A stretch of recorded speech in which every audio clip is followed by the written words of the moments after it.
Hey everyone, it's Mike here with How To Apps. Today I'm going to be showing you how to fix TouchPad not working on Windows 10.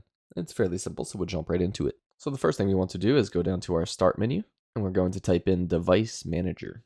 We will click on Device Manager when it comes up, and now we're looking for Human Interface Devices, or Mice and Other Pointing Devices. Depending on your computer, your touchpad will be in either one of those categories. You can see here, mine is listed as Compliant Touchpad under Human Interface Devices. I'm going to right click on it and press Update Driver. I'm going to press Search automatically for drivers. And you can see here that it's telling me that the best drivers for your device are already installed. If it said that there was an update for you, you would then apply that update. So if that did not work, we will go back into our device manager, right click on the touchpad again and press uninstall, and then press uninstall one more time.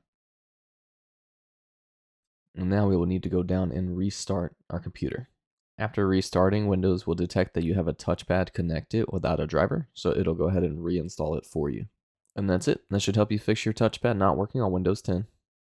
If this video helped you out, don't forget to hit the like button below, leave a comment, and subscribe for more videos.